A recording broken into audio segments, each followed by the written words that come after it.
2024 ഷെയ്ഖ് ഹസീന സർക്കാരിന്റെ അട്ടിമറിക്ക് ശേഷമുണ്ടായ അനിശ്ചിതാവസ്ഥകൾക്കിടയിൽ ബംഗ്ലാദേശിൽ ഇന്ന് തെരഞ്ഞെടുപ്പ് നടക്കുകയാണ്.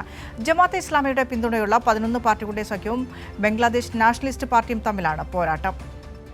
വിദ്യാർത്ഥി പ്രക്ഷോഭത്തിനും ഷെയ്ഖ് ഹസീന സർക്കാരിന്റെ പതനത്തിനും ശേഷം അധികാരമേറ്റ മുഹമ്മദ് യൂനുസിന്റെ ഇടക്കാല സർക്കാരിനെതിരെ അഴിമതി ആരോപണങ്ങളും ആക്ഷേപങ്ങളും ഉയരുന്ന ഘട്ടത്തിലാണ് തെരഞ്ഞെടുപ്പ്.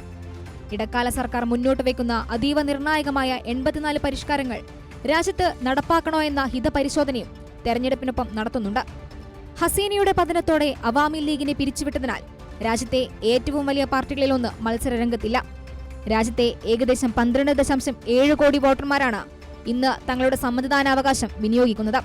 ബംഗ്ലാദേശ് നാഷണലിസ്റ്റ് പാർട്ടിയും ജമാഅത്തെ ഇസ്ലാമിയുടെ നേതൃത്വത്തിലുള്ള 11 പാർട്ടികളുള്ള സഖ്യവും തമ്മിലാണ് പ്രധാന പോരാട്ടം.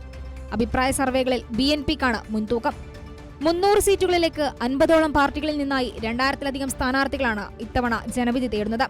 യുവാക്കളുടെ പങ്കാളിത്തം ആർക്ക് അനുകൂലമാകുമെന്നത് ലോകം ഉറ്റുനോക്കുകയാണ്. മാന്ദ്യത്തിലായ വസ്ത്രവ്യാപാര മേഖലയെയും തകർന്ന സമ്പദ് വ്യവസ്ഥയെയും തിരികെ കൊണ്ടുവരിക എന്നത് പുതിയ സർക്കാരിന് മുന്നിലെ വലിയ വെല്ലുവിളിയായിരിക്കും. അതേസമയം ഹസീനയുടെ കാലത്ത് ഇന്ത്യയുമായി മികച്ച ബന്ധമായിരുന്നു ബംഗ്ലാദേശിനുണ്ടായിരുന്നത്. എന്നാൽ ഇന്ന് ചിത്രം മാറുകയാണ്. BNPയും ജമാഅത്തെ ഇസ്ലാമി സഖ്യവും അധികാരത്തിൽ വന്നാൽ അയൽ രാജ്യങ്ങളുമായുള്ള, പ്രത്യേകിച്ച് ഇന്ത്യയുമായുള്ള ബന്ധം ഏത് ദിശയിലേക്ക് നീങ്ങുമെന്നത് ഇന്ത്യയും ഉറ്റുനോക്കുകയാണ്. ചൈനയുടെ വർദ്ധിച്ചുവരുന്ന സ്വാധീനവും ഈ തെരഞ്ഞെടുപ്പിന്റെ വലിയൊരു ഘടകമാണ്. ബംഗ്ലാദേശിലെ തെരഞ്ഞെടുപ്പിന് ശേഷം ആരാണ് സർക്കാർ രൂപീകരിക്കുന്നത് എന്നതിനെ ആശ്രയിച്ച് ഇന്ത്യയുമായും പാകിസ്ഥാനുമായുമുള്ള ബംഗ്ലാദേശിന്റെ ഉഭയകക്ഷി ബന്ധത്തിൽ മാറ്റം വന്നേക്കാം.